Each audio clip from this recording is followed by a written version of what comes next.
ٹھیک ہے کہ خود نبی پاک صلی اللہ تعالیٰ علیہ وآلہ وسلم حضرت انس رضی اللہ تعالیٰ عنہ کے بھائی جن کا نام بعض روایتوں کے مطابق عبداللہ ہے، اور تو ان کے پاس جایا کرتے تھے، وہ چھوٹے سے تھے، انہوں نے ایک چڑیا پالی ہوئی تھی، نغیر چڑیا یا ابابیل، چھوٹا سا ایک پرندہ ہے، تو اس کو پالا ہوا تھا، تو وہ مر گئی وہ چڑیا۔ تو نبی پاک صلی اللہ علیہ وسلم نے ان سے فرمایا کہ یا ابا عمیر، اے ابو عمیر تمہاری چڑیا کا کیا ہوا؟ تو علماء نے اس سے بعض علماء نے اس حدیث کے تحت 400 فائدے لکھے۔ اللہ، اس حدیث سے 400 باتیں انہوں نے باقاعدہ کتابیں لکھی علماء نے، 360 تو ایک کتاب ہے پوری مشتمل اس پر، اور پھر اس کے بعد حافظ ابن حجر عسقلانی رحمۃ اللہ تعالی نے فتح الباری کے اندر مزید 40 فوائد ذکر کر کے 400 کے فائدے ذکر کیے ہیں۔ اس میں سے ایک یہ بھی ہے کہ گھروں کے اندر پرندوں کو پالنا یہ بھی جائز ہے،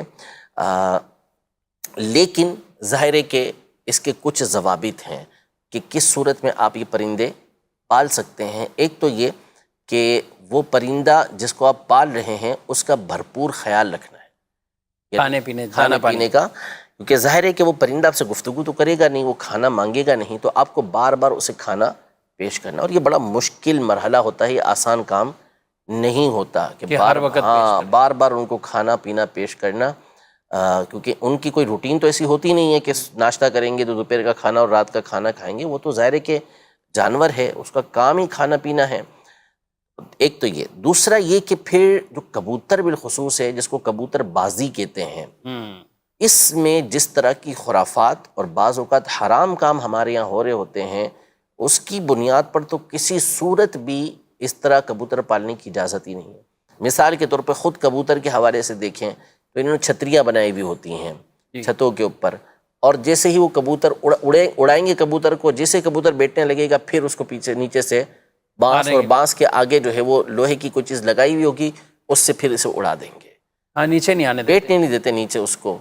تو خود اپنے اوپر کر لیں آپ قیاس کہ اگر آپ کے ساتھ اس طرح کا معاملہ ہو کہ کوئی جو ہے وہ ظالم آپ کو خوب بھگائے اور جہاں بیٹھنے لگے پیچھے سے آپ کو تھپڑ لگا کے کھڑے ہو جاؤ، تو پھر کیا کریں گے؟ تو ذرا آپ اس کیفیت کے اوپر غور کریں جو اس بے زبان پرندے کے ساتھ آپ کر رہے ہیں۔ پھر اس کے بعد کریں گے کیا کہ پورا غول اڑاتے ہیں،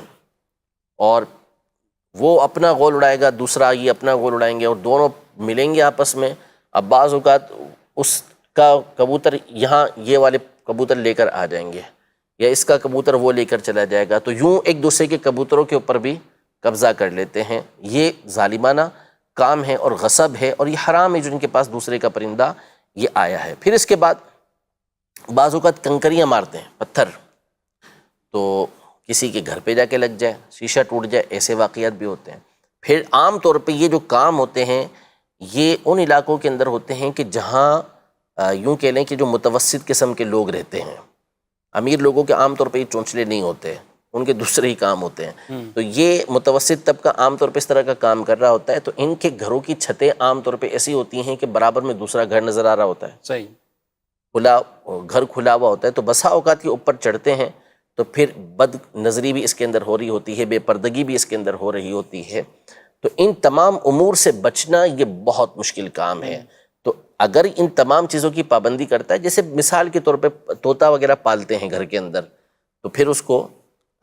پنجرے کے اندر ہی رکھتے ہیں اور اس کو اڑانے کا ایسا ہوتا نہیں ہے۔ تو اس انداز میں اگر کبوتر پالتے ہیں، بڑا پنجرا اس کا بنایا ہوا ہے اور اس سے دل بہلاتے ہیں، تو اس میں پھر کوئی حرج نہیں ہوگا۔